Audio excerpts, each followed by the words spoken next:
সেই দুর্বল কওমের নাম হলো বানি ইসরাইল। বানি ইসরাইলদের উপর জুলুম নিপীড়ন করেছে।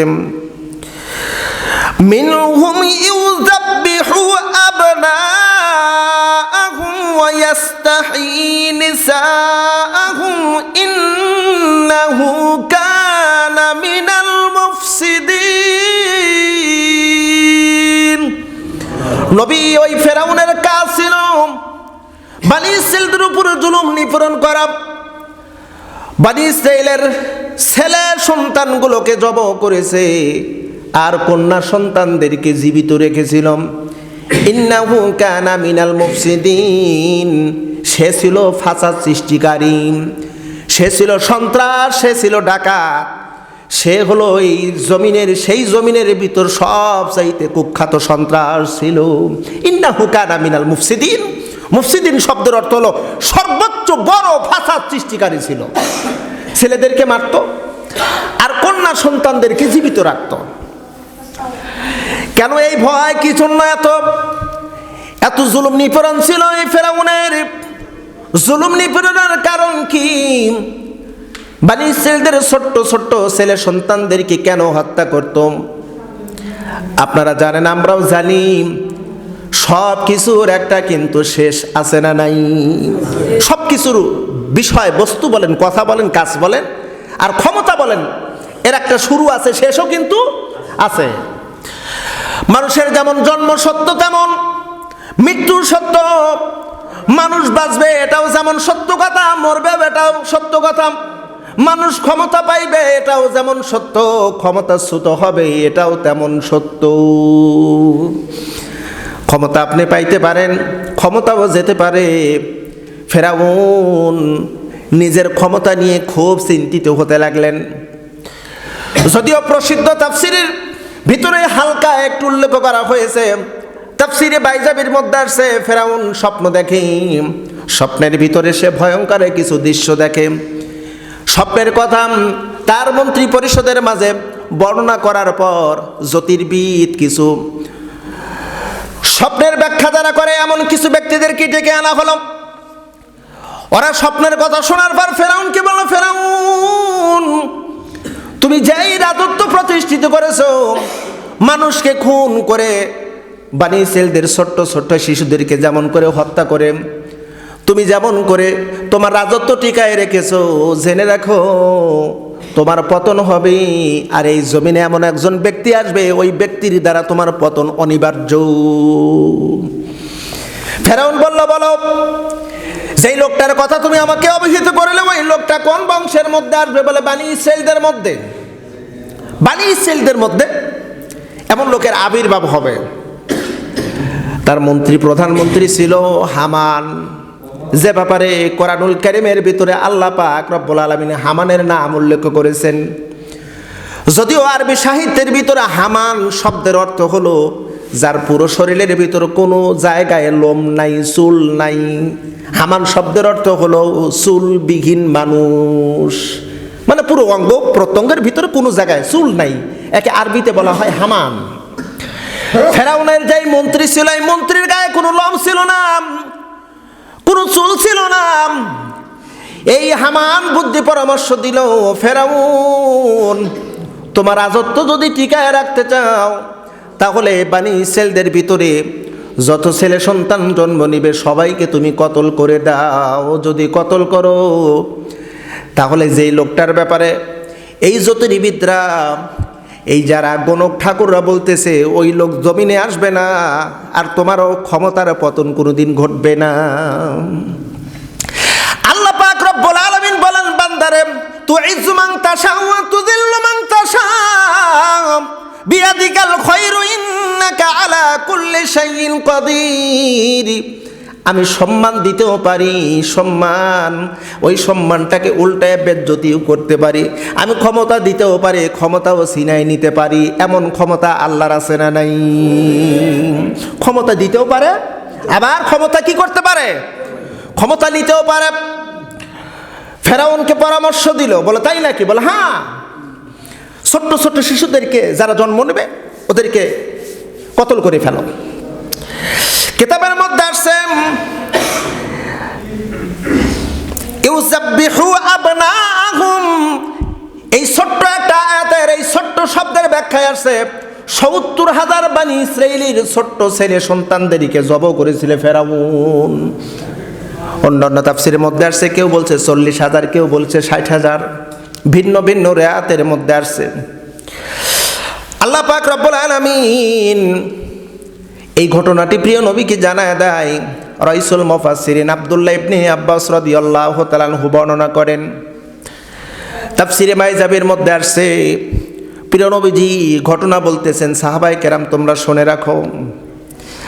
এমন আলটিমেটাম যখন দিল, ছোট্ট শিশুদেরকে কতল করা হচ্ছে, আর বানি ইসরাইলদের যতগুলো বিবাহিত পুরুষ ছিল সমস্ত পুরুষদেরকে ফেরাউনের রাজদরবারে কাজে লাগায় দিল। রাজদরবারে কাজে লাগাই দিল, ছুটিবিহীন আনলিমিটেড ওয়ার্ক লাগাই দিয়েছে। উদ্দেশ্য হলো নারী আর পুরুষ, বিবাহিত নারী পুরুষ যেন বিছানায় যেতে না পারে। আল্লাহ পাক রব্বুল আলামিন বলে, ও নবী, আমার একটা ইচ্ছা, আমার একটা ইরাদা, আমার শুধু ইচ্ছা করব, আমার ইচ্ছার সঙ্গে সঙ্গে সঙ্গে সেটা ফলপ্রসূ হয়ে যাবে। ইন্নামা আমরুহু ইযা আরাদা শাইআন আইয়াকুলা লাহু কুন ফায়াকুন।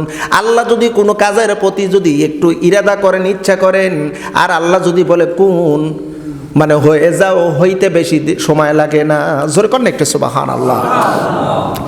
হইতে বেশি সময় লাগে না। আল্লাহ পাক ইচ্ছা করলেন বানি ইসরাইলদের ভিতরে আমি একটা শিশুকে জন্ম দেব এবং তার হেফাজতের দায়িত্ব আমি আল্লাহ নিয়ে নেব। কিতাবের মধ্যে আসছে আল্লাহ পাক রব্বুল আলামিন মুসা আলাইহিস সালামকে পৃথিবীতে পাঠাবেন, কিন্তু ১৪৪ ধারা, স্ত্রীর সাথে স্বামী একসাথে থাকতে পারবে না, স্বামী স্ত্রী থাকতে পারবে না। মুসা আলাইহিস সালামের বাবার নাম ছিল ইমরান, ইমরানের স্ত্রী অর্থাৎ মুসা আলাইহিস সালামের মার মধ্যে মনের ভিতরে একটু স্বামীর প্রতি একটা আকর্ষণ সৃষ্টি করে দিলেন। স্বামী রয়েছে ফেরাউনের রাজদরবারে কাজ করে, সেখান থেকে ছুটি নাই, যেতে দেওয়া হয় না। স্ত্রী স্বামীর ভালোবাসা পাওয়ার জন্য পাগল হয়ে গেছে, ইমরানও পাগল হয়ে গেছে, কিন্তু যাওয়ার কোনো সুযোগ নাই। স্ত্রী দেখার উদ্দেশ্যে বাড়ি থেকে বের হলো, আর ফেরাউনের রাজদরবারে নিকটে যেতে না যেতেই ইমরান দূর থেকে দেখে তার স্ত্রী এসেছে, মুসা আলাইহিস সালামের মা এসেছে। আল্লাহ পাক দুইজনের দৃষ্টিটা এতটাই তীক্ষ্ণ করলেন, দুইজনের দৃষ্টি তাফসীরের ভিতরের মধ্যে আসছে, তাফসীরি কিতাবের মধ্যে আসছে, দুইজনের দৃষ্টি একে অপরের হৃদয়ের ভিতরে ভালোবাসা এতটা বৃদ্ধি করে দিলেন যেন সাক্ষাৎ হোক, একটা মুহূর্তের জন্য যেন দুইজন একটু সাক্ষাৎ করতে পারে, এমন ভালোবাসা সৃষ্টি করে দিলেন। দুইজন যাবেন, কিন্তু ইমরান চিন্তা করে আমি এখান থেকে যাব, স্ত্রীর নিকটে যাব, ফেরাউনের লোকজন দেখলে তো আমাকে মারবে, আমাকে কতল করতেও পারে। কে যেন ইলহাম দেয়, ইমরান তোমার স্ত্রীর নিকটে তুমি যাও, তোমার আল্লাহ তোমাকে হেফাজত করবে। আল্লাহ পাক কিন্তু মুমিনকে হেফাজত করেন, করেন কি করেন না? ইন্নাহুম ইয়াকিদুনা কাইদা ওয়া আকিদু কাইদা ফামাহিলিল কাফিরিনা আমহিলহুম রুয়াইদা। সিল্লাকুনি আল্লাহু আকবার। কাফেরের কুদৃষ্টি থেকে আল্লাহ পাক মুমিনকে হেফাজত করেন যদি সেই মুমিনটা একনিষ্ঠতার সাথে মহান রবকে রব বলে স্বীকৃতি দেয়। তাকে হেফাজতের দায়িত্ব আল্লাহ নিজে নিয়েছে, আল্লাহ নিজে নিয়েছে দায়িত্ব। প্রিয় বন্ধুরা, দুইজন একত্রিত হলো, আল্লাহ পাক একটা পর্দা দিয়ে দিলেন যাতে কেউ যেন দেখতে না পারে। ওই দুইজনের একত্রিত মিলনে আল্লাহ পাক মুসা আলাইহিস সালামকে তার মায়ের পেটের ভিতর দিয়ে দিলেন। আমরা জানি ইতিপূর্বে আমি আপনাদের মাঝে বলেছিলাম ৪ জন নারীর পেটের উপরে আল্লাহ পাক পর্দা দিয়েছিলেন। ৪ জন নারীর পেটের উপরে আল্লাহ পাক পর্দা দিয়েছিলেন, পেটে বাচ্চা থাকবে কিন্তু পৃথিবীর কোনো মানুষ জানবে না।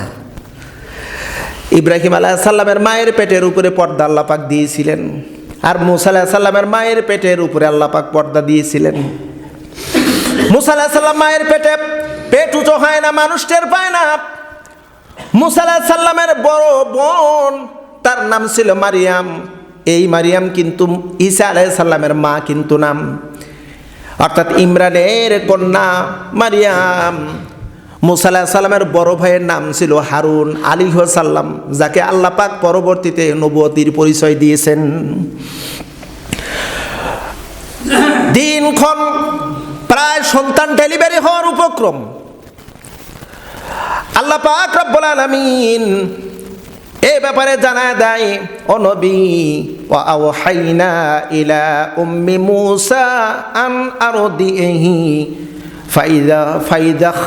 ফাইদা খিফতি আলাইহি ফাআলকিহি ফিল আম্মি ওয়ালা তাখাফি ওয়ালা তাহজানি। মূসার মা, তুমি চিন্তা করো না, আমি তোমার প্রতি আমার নজর, আমি তোমাকে হেফাজত করব, তোমার সন্তানকেও হেফাজত করব। ইতিপূর্বে কয়েকবার ওহী নাজিল করেছে। আল্লাহ পাক বলে, ও নবী, আমি ওই মুহূর্তে মূসার মায়ের উপরে প্রত্যাদেশ নাজিল করলাম, ওহী নাজিল করলাম। ডেলিভারির উপক্রম। মূসা আলাইহিস সালামের মা মারিয়ামকে বলে, বিটি রে, আমার সন্তান ডেলিভারি হবে, তুমি আশেপাশে খেয়াল রেখো, ফেরাউনের লোকজন আসলে আমাকে খবর দিও। মারিয়াম বাড়ির বাহিরে, আর সন্তান ডেলিভারি হয়েছে। ফেরাউনের লোকজন এই বাড়ির দিকে আসতেছে, কেউ কিন্তু জানে না, এখনো কেউ জানতে পারে নাই যে মূসা আলাইহিস সালাম জন্ম নিবে অথবা ইমরানের স্ত্রীর পেটে সন্তান আছে, কেউ বুঝতে পারে নাই, কারণ পেট উঁচু না, পেটের উপরে পর্দা। সন্তান ডেলিভারি হয়ে গেছে। মারিয়াম দৌড়ে এসে বলে, মা, ফেরাউনের লোকজন আমাদের বাড়ির দিকে আসে। ও মা, হয়তো মা এইবার বুঝি ধরা পড়ে গেছি, কারণ মূসার মা বুঝতো তার পেটে কোন সন্তান হবে, ছেলে হবে না মেয়ে হবে, কারণ ইতিপূর্বে আল্লাহ পাক বারবার মূসা আলাইহিস সালামের মায়ের উপরে আল্লাহ পাক ওহী নাজিল করে জানায় দিয়েছে। সন্তান ডেলিভারি হয়েছে, খবর যখন দিয়েছে, প্রচণ্ড শীত, শীতের ভিতরে ঘরের মধ্যে ছিল অগ্নিকুণ্ড, ছোট্ট একটা অগ্নিকুণ্ড ছিল, আগুন প্রজ্বলিত রাখা হয়েছিল। মা দিক বেদিক খুঁজে না পাইয়া মূসা আলাইহিস সালামকে আগুনের মধ্যে মা ঠেলে দিয়েছে, কোন জায়গায় লুকায় রাখবে, চুলার ভিতর ঢুকাই দিয়েছে। চুলার মধ্যে ঢুকাই দিয়ে উপরে ঢাকটা দিয়ে ঢেকে রাখছে, যাতে ফেরাউনের লোকজন এসে যেন খুঁজে না পায়। কিন্তু মা কোথায় যে রাখছে, চুলার মধ্যে রাখছে, আগুনের মধ্যে রাখছে, এটা সে বুঝতে পারে নাই। ফেরাউনের লোকজন যাওয়ার পরে মারিয়াম এসে বলে, মা, ওরা সব চলে গেছে।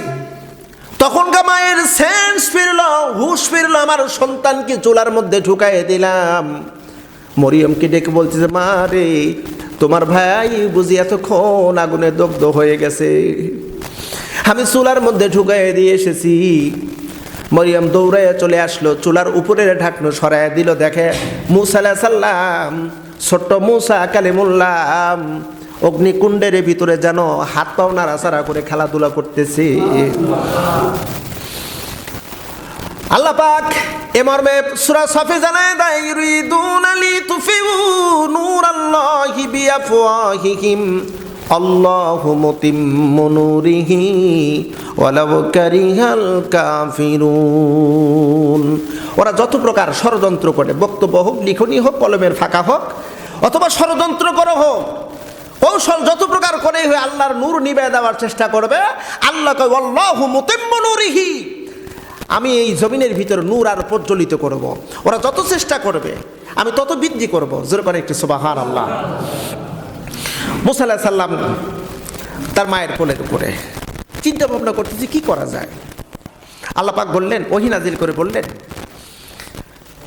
কিতাবের মধ্যে আসছে ফালতাকাতাহু, ফালতাকাতাহু শব্দটি এরকমভাবে আসছে, তোমার কোলে যেমন করে আছে, সন্তানটাকে তুমি ছেড়ে দাও, ছেড়ে দাও, তোমার সন্তানটাকে ছেড়ে দিবে সাগরের ভিতরে, তোমার এই সন্তান তোমার কাছে আমি ফিরিয়ে দেবো, আমি আল্লাহ ওয়াদা দিলাম। মূসার মাকে আল্লাহ পাক ওহী নাজিল করে জানা দিচ্ছে, তুমি তোমার সন্তানটাকে তোমার কোল থেকে সরায়া দাও, সাগরের মধ্যে ছেড়ে দাও, আমি আল্লাহ ওয়াদা দিতেছি তোমার সন্তান আবার তোমার কোলে আমি ফেরত দিয়ে দেবো। কিভাবে দেওয়া যায়? সাগরের মতনে দিতে হলে তো কিছু একটা কৌশল অবলম্বন করতে, একটা বাক্স বানাতে হবে। তো বাক্স পাই কিভাবে? বাক্স বানাবো কেমন করে? বাড়ির পাশ দিয়ে কে যেন যাচ্ছে আর বলতেছে, বাক্স কারোর বানানো লাগবে নাকি? কারোর বাক্স বানানো লাগবে নাকি? মরিয়ম ডেকে নিয়ে আসলো। লোকটি উপস্থিত, অচেনা অজানা, কোনোদিন দেখা সাক্ষাৎ হয়নি। লোকটি ভিতরে আসলেন, বলতেছেন, আপনার কাছে তক্তা, লোহা এই জাতীয় কোনো কিছু আছে? মুসা আলাইহিস সালামের মা বললেন, না, আমার কাছে কিচ্ছু নেই। লোকটি বলল, ঠিক আছে, আমি একটু সংগ্রহ করে দেই। সংগ্রহ করলেন, এবার সুন্দর করে একটা বাক্স তৈরি করলেন, বাক্স বানালেন। বাক্সের ভিতরে হযরত মুসা আলাইহিস সালামের ছোট্ট একটা কাপড় দিয়ে সুন্দর করে মোড়ায় দিয়ে বাক্সের মধ্যে মুসা আলাইহিস সালামকে ঢুকাইলেন। আল্লাহ পাক রব্বুল আলামিন বলেন, ওগো মুসা রামা, আপনি ছেড়ে দেন সাগরের ভিতরে, আমি আল্লাহ আপনার কাছে সন্তানকে ফেরত দিয়ে দেব। সাগরের ভিতরে ছেড়ে দিলেন, লৌহিত সাগরে ভাসতে ভাসতে ফেরাউনের রাজ দরবারে একদম নিকটে যায় বাক্সটা ঠেকছে। আপনারা ভালো করে জানেন, এক মুমিনের সাথে আর এক মুমিনের সম্পর্ক খুব ভালো হয়। এক মুমিন